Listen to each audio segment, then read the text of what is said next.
Hey there everyone, welcome to Gaming News Now! AMD announced the new Radeon RX 7800 XT and its littler brother, kind of, the RX 7700 XT. Now, these will be releasing around September 6th-ish, I believe. Now these cards are looking to try and challenge the 4070 and 4070 Ti. The 7700 going against the 4070 and the 7800 against the 4070 Ti. We hope that these will actually live up to what AMD has been saying that they will actually give out performance-wise, but it's very hard to be able to tell until the bigger tech YouTubers actually get their hands on them, and more independent reviewers as well, to be able to actually do proper testing. So we'll have to wait and see, but I personally hope that we finally actually get some challenge to Nvidia. Now, of course, challenging Nvidia is hard. A lot of people would say that it's almost nigh impossible, but we always seem to forget that AMD is massive and their own giant GPU corporation in and of themselves. And more competition is always needed, but I highly doubt that these will make that much bigger of a dent in the market. Granted, I could be looking at this wrong. A lot of people have been saying that the 40 series really hasn't done well over the past couple of months and since its release. So we'll have to wait and see. I hesitate to say that these are going to be an end-all be-all mid-range.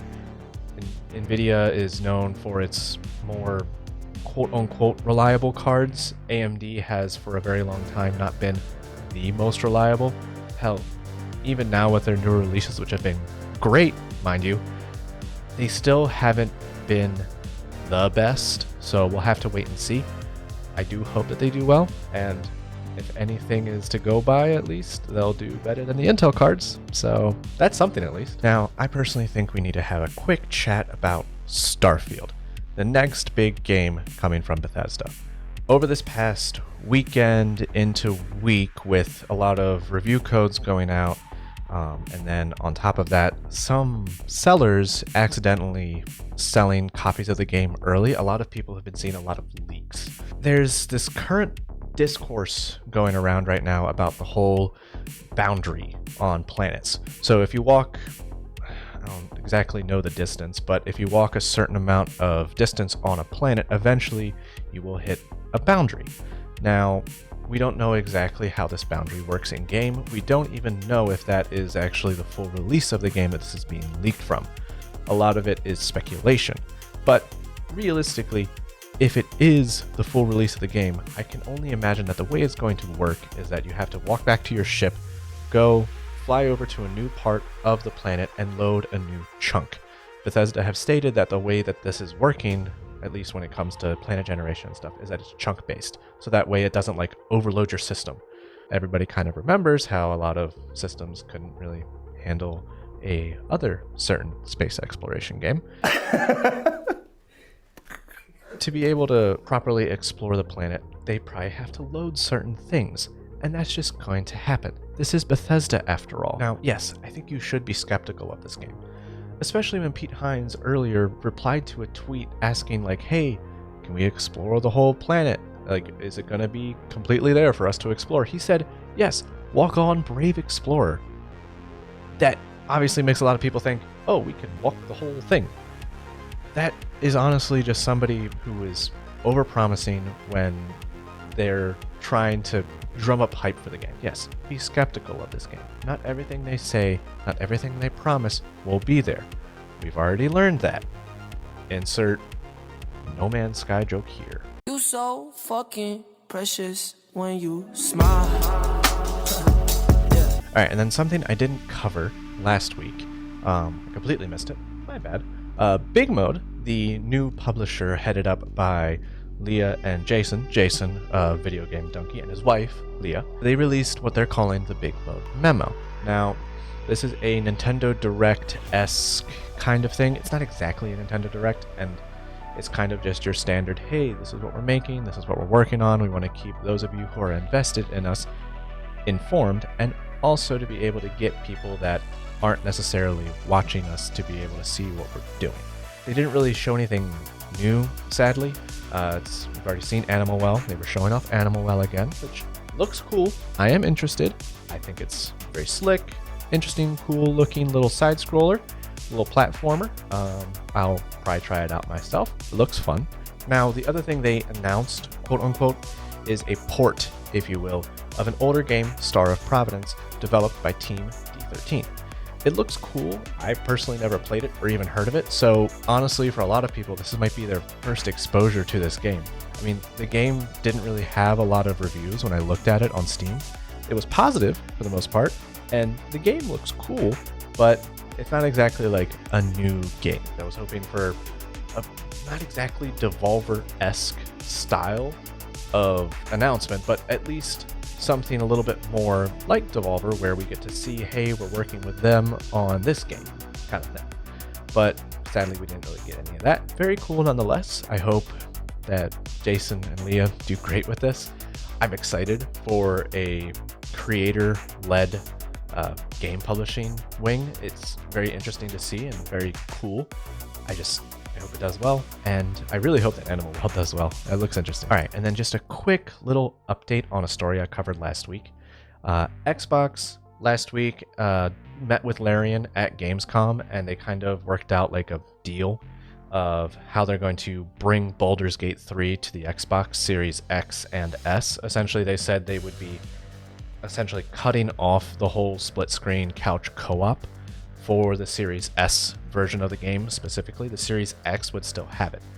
However, late last week, not really early this week, late last week, Xbox came out on their Twitter and said, hey, we're working with them. We're going to try and get Baldurs for the Series S with everything. This brings up the whole feature parity bullshit topic again. Personally, I am of the mind that they really shouldn't have released the Series S. I get why they did, and I'm happy that they did for the people that can't really, in my mind, it's for people who can't afford the Series X. With Xbox really going into cloud gaming super, super hard, they really, in my mind, they should have just said F it to the Series S and just gone and done the cloud gaming thing that they were working on. They should have just stuck with that. They should have pushed that, and they should have made like a cool little cloud gaming console, essentially. That would have been like, I don't know, $100. That, I think, would have been cool for them to try and do, because they're really trying to push hard with this streaming stuff. And I think that if they had stuck with the cloud gaming streaming stuff and really pushed that, then we could have seen something really cool from that space. We could have seen an actually fully realized version of Stadia.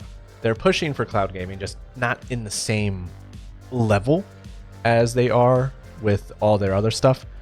But we'll have to wait and see. All right, and then a real quick game releases of the day. Really the only big game that's kind of releasing today/tomorrow.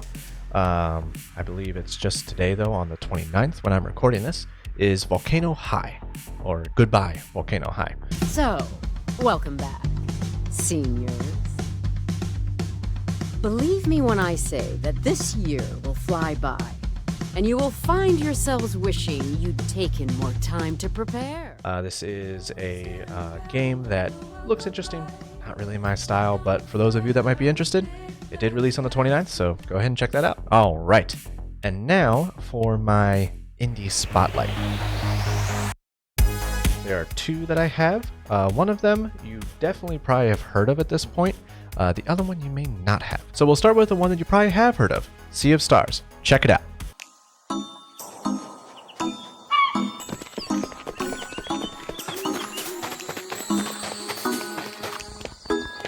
Now, there's something that I want to go in depth with that a little bit more here, a little bit later. That's going to be kind of my closing statement, I guess, if you will. But first, let's check out the other one that you probably haven't heard of, Bee Island.